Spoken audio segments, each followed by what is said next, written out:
دیارە دوای ئەوەی کە کۆبنەوەیشی زۆر کرا لە نێوان وەفتی حکوومەتی هەرێم و وەفدی بەغایە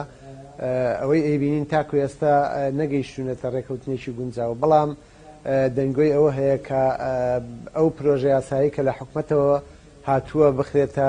دەنگدان لە پەرلەمانە دیارە تاکو ئێستا بودجە نەهاتۆتە پەرلەمان جگە لە پشتی کورد دیارە کێشەی تر هەیە لە بڕگەکانی موازنەدا ینی ڕاستاوان باسیێواکەن کە ڕێگری هەیە لە تێپەڕانی بودجە بەڵام تەنیا حکوومەتی هەرێمی کوردستان بەرپرس نییە لەوە بەڵکو کۆمەڵێ بەرگەی ترەیە کە لایەنە سیاسەکانی عراق لەسەری کۆبنین ئەو پێشنیارانەی کە هەیە دیارەیەکیان ئەوەیە کە پرۆژەکەی حکوومەت بێتە پەرلەمانەوە دەنجی لەسەر درێت کە 2,500,000ەکە 2000 ئەفو جۆم لێ نابێت کاک بەڵێ کاک جەمال دەتوانی بەردەوام بیت کاک جەمال ئێمە گوێبیستی دەنگی تۆین دەتوانی بەردەوام بیت بەڵێ دیارە گرفتێک لە پەیوەندەکە ئەگەر گوێبیستی دەنگی منی بەردەوام بۆ دەنگدان دێتە پەرلەمانەوە پرۆژەیەکی تر هەیە 480,000 بەرمیلەکەی ئەو 480,000 بەرمیلەش بە هەمان شێوەکەوە تەنانەت هەموو لایەنە سیاسەکان لەسەری کۆکن بەڵام ئەوەی کە لە ناو پەرلەمانەیە وەکو باسم کرد تاکو ئێستا دەنگۆی ئەوە هەیە کە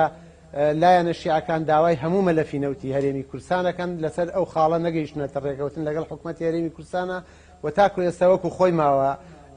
هەر دوێنێ ئەگەر ئێمە ئاگادار بین بەڕێز کازمی بانگەشەی ئەوەی کردووە کە دیالۆگێکی نیشتیمانی بکرێ بۆی لە سەرجەم کێشەکانی تر و هەروەها بودجەی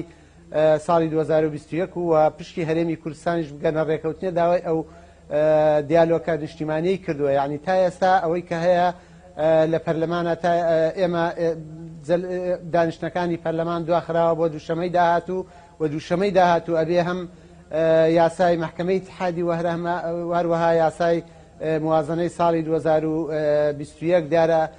ئەبێ لە هەفتەی داهاتووە دەستی بێ بکرێ بەڵام دەبێت لە خلالی ئەم هەفتەیە وەفتی حکوومەتی هەرێمی کوردستان بگەنە ڕێکەوتنی نهایی لەگەڵ حکوومەتی عێراقیە تاکو ئێستا ئەوەی کە هەیە نەگەیشتونەتە ڕێکەوتنێکی نهایی و ڕاستە لە ڕابردووە ڕێکەوتن نزیک بوو و ئێستاش ئەبینین کە نرخی نەوت بەرزەوە بووە کە نرخی نەوت لە بەرزەوە بوونە دیارە ئەمەش کار ئاسانی زیاترە کرێ بۆ ڕێکەوتنەکان لێنەوان حکوومەتی هەرێم و حکوومەتی عێراقیە بۆیە لە پەرلەمان دەنگۆی ئەوە هەیە تاکو ئێستا لایەنە شیعەکان لەسەر ئەوە کۆکن کە هەموو مەلەفی بەڵام دوایین پێشنیاز کە وەک باسی لێوەکرا کاک جەمال بینین ئێستا دیارە ئەمە دوایین پێشنیاز باز لەوە دەکات کە لە پەرلەمانی عێراق داوای ڕادەستکردنی 460,000 بەرمیل نەوت دەکرێت لەلایەن هەرێمی کوردستانەوە لەو 460,000 بەرمیل نەوتش دەبێت خەرجی کۆمپانیاکان و قەرزی هەرێمی کوردستان لەو بڕەنەوتە دەربکرێ دواتر ئەوەی کە دەمێنێتەوە واتە نزیکی 250,000 بەرمیل نەوت ڕادەستی بەغدا دەکرێت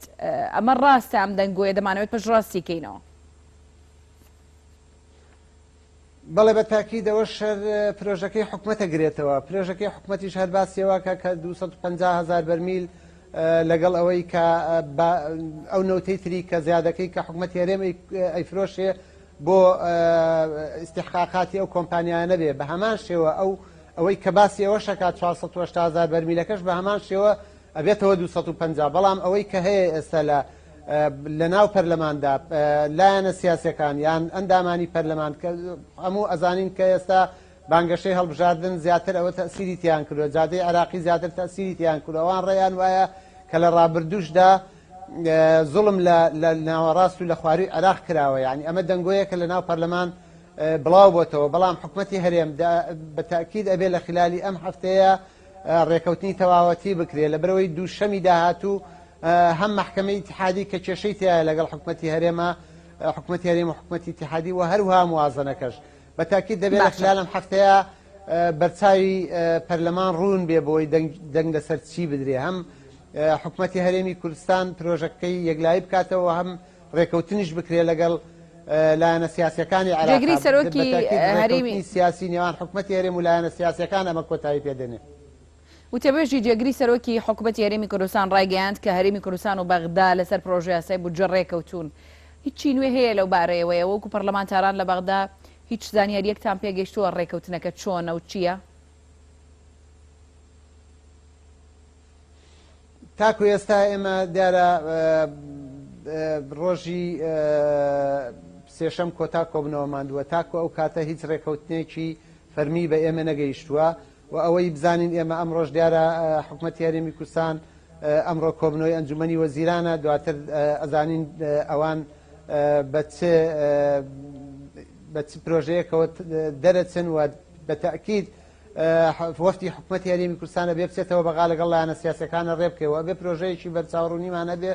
بۆی دەنگ لەسەرچی بدرێ ئەو ڕێکەوتنە لە نێوان لایەنە سیاسەکانی عێراق و حکوومەتی هەرێمی کوردستانە ئەبێ بکرێ بۆ دواتر دەنگی لەسەر درێ لەبەرەوەی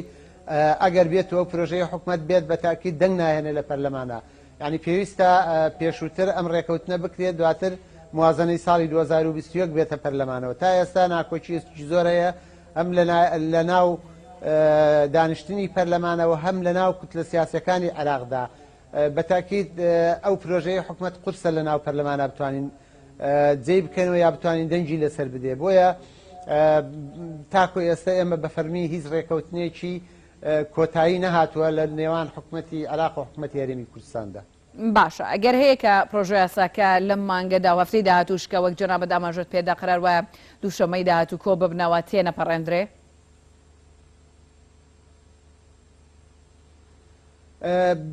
یەکەم دیارە وەکو باسم کرد کە جادەی عێراقی دیارە ئەوان جادەی عێراقی وا تێگەێنراوە کە وەکو لە سەرەتایە باسم کرد کە ناکۆچیشتی زۆر هەیە لەناو ئەوانە کە پشتی هەرێمی کوردستان زیادە بۆیە گرنگ ئەوەیە ئێمە وەکو کورد دیارە هەندێک سیاسەتی هەڵی خۆشمان هەبووە کە ئێستا ئێمە لە بەغایە لە هەندێک شتایەک دەنگنین بۆیە پێویستە حکوومەتی هەرێمی کوردستان و حکوومەتی عێراق لە نێوان ئەوانە ڕێکەوتنەکان بکرێت لە ناو پەرلەماندا ئەبێ دەنگی کوردیەک بخرێتەوە هەم لە ناو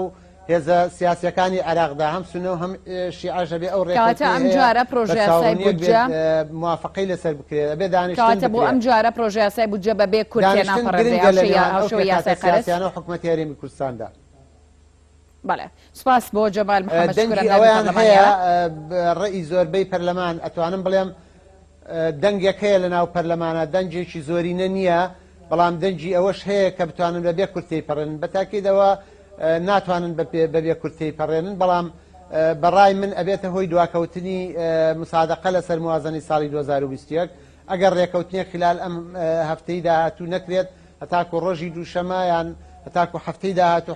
وەفتی حکوومەتی هەرێم و وەفتی عێراقی نەگەونە ڕێکەوتنێ بەتاکید